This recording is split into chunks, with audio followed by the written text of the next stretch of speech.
जो भी होता है ना ज़िंदगी में अच्छे के लिए होता है, लेकिन होते हुए ना अच्छा लगता नहीं। आप लोगों ने हमेशा एक बात सुनी होगी, बचपन से सुनते आए होंगे कि जो भी होता है अच्छे के लिए होता है। बड़े बूढ़े हमेशा एक ही बात बोलते थे कि जो भी होता है अच्छे के लिए होता है। लेकिन दुर्भाग्य क्या है, या इसको नियति बोल लीजिए, कि हमारी ज़िंदगी में जब ढेर सारी खुशियाँ आती है ना, तो हम बड़े खुश होते हैं, एंजॉय करते हैं, मस्ती करते हैं, मज़ा मारते हैं कि यार क्या ज़िंदगी है एकदम। लेकिन अगर कभी दुख आता है ना दोस्तों, तो हम लोग टूट जाते हैं, बिखर जाते हैं, बिल्कुल एकदम नाराज़ हो जाते हैं भगवान से। लेकिन आप लोगों को एक बात समझनी पड़ेगी कि अगर भगवान ने ही ये पूरी दुनिया बनाई है, तो भगवान जो भी करता है ना, आपके अच्छे के लिए ही करता है। लेकिन हाँ, हो सकता है कि उस वक्त वो आपको अच्छा ना लग रहा हो, बहुत टाइम के बाद आपको समझ में आए कि उस वक्त जो हुआ था गलत, वो किस अच्छाई के लिए हुआ था। मैं आपको एक छोटी सी कहानी सुनाता हूँ दोस्तों। एक राजा साहब थे और उनके दरबार में एक मंत्री भी थे। तो उनके मंत्री का हमेशा एक वाक्य होता था कि महाराज, जो भी होता है ना अच्छे के लिए ही होता है। तो राजा साहब हंस के टाल दिया करते थे उसकी बात को। बहुत टाइम के बाद क्या हुआ कि युद्ध हो गया। राजा साहब को युद्ध में जाना पड़ा, वो मंत्री भी साथ में गए। भयंकर युद्ध हुआ, बहुत देर तक वो युद्ध चलता रहा। हालांकि वो युद्ध राजा साहब जीते, लेकिन उन्हें अपनी एक सीधे हाथ की उंगली गंवानी पड़ी, मतलब युद्ध में उनकी उंगली कट गई। अब उनकी उंगली कट गई, वो बड़े दुखी हुए इस बात को देख के कि ज़िंदगी भर के लिए मेरे शरीर में एक कमी हो गई है।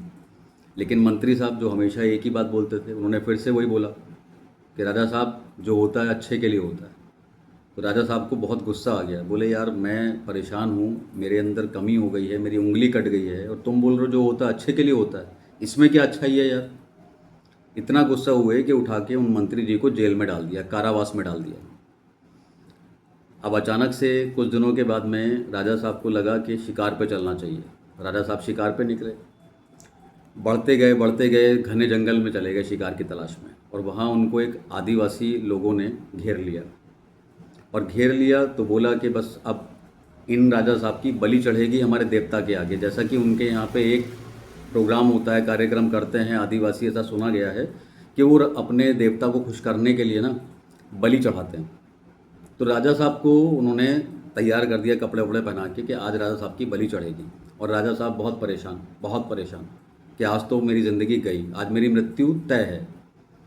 लेकिन एक एक और बात होती है कि आदिवासी ना कभी भी अधूरे शरीर की बलि नहीं देते हैं। जब उन्होंने ध्यान से राजा साहब को देखा तो उनकी एक उंगली कटी हुई थी, जो उस युद्ध में कटी थी।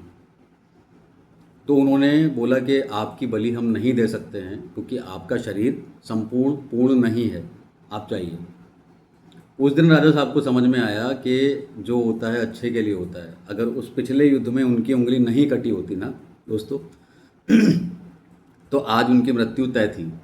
वो सीधे अपने दरबार में गए, उन मंत्री जी को बाहर निकाला कारावास से और उनसे क्षमा मांगी कि मुझे माफ़ करिए, आप जो बोलते हैं कि जो होता है अच्छे के लिए होता है, वो बिल्कुल सही बात है। तो दोस्तों, इस कहानी का सार ये है कि ज़िंदगी में ना कई बार बहुत सारे दुख आएंगे, बहुत ख़राब टाइम आएगा, लेकिन हमेशा ये ध्यान रखिएगा कि ऊपर वाला बैठा हुआ है। अगर खुशियाँ उसने आपकी ज़िंदगी में ढेर सारी दी थी ना, तो ये दुख भी उसी ने दिया है, और इसका भी कोई कारण होगा। और कारण होगा तो इसके बाद जो रिज़ल्ट निकल के आएगा ना, वो आपकी ज़िंदगी के लिए अच्छा रिज़ल्ट होगा। मतलब भगवान ने ये जो समय दिया है, वो आपके आगे का समय अच्छा करने के लिए ही दिया है दोस्तों। हमेशा भगवान पर विश्वास रखिए, अपने ऊपर विश्वास रखिए। और मैं फिर बोल रहा हूँ, अपनी ज़िंदगी के किसी भी मोड़ पे इस बात को आजमा लीजिएगा कि ज़िंदगी में जो भी होता है अच्छे के लिए ही होता है। ज़रूर ये बात है कि जिस वक्त वो हो रहा होता है उस वक्त वो अच्छा नहीं लगता, अगर वो ख़राब हो रहा है आपके लिए तो। लेकिन ये भी तय है कि आने वाले समय में आपको समझ में आता है कि यार उस वक्त जो हुआ था ना, वो आज की अच्छाई के लिए हुआ था।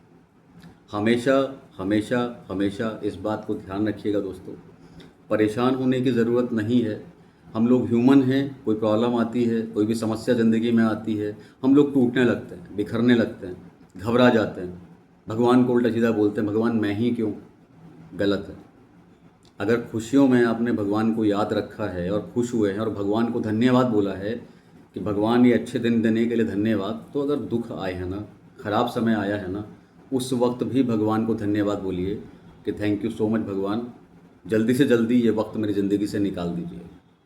लेकिन मैं बोल रहा हूँ फिर से अच्छी घटना हो, बुरी घटना हो, आपके पूरे जीवन काल में कुछ भी हो रहा है ना, वो अच्छे के लिए ही हो रहा है, लेकिन होते वक्त अच्छा नहीं लगता है।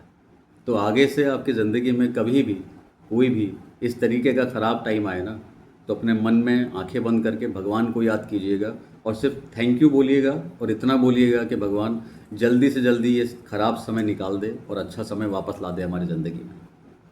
तो आज का मूल मंत्र दोस्तों यही था। फिर से मुलाकात होगी एक नई वीडियो में, तब तक के लिए धन्यवाद।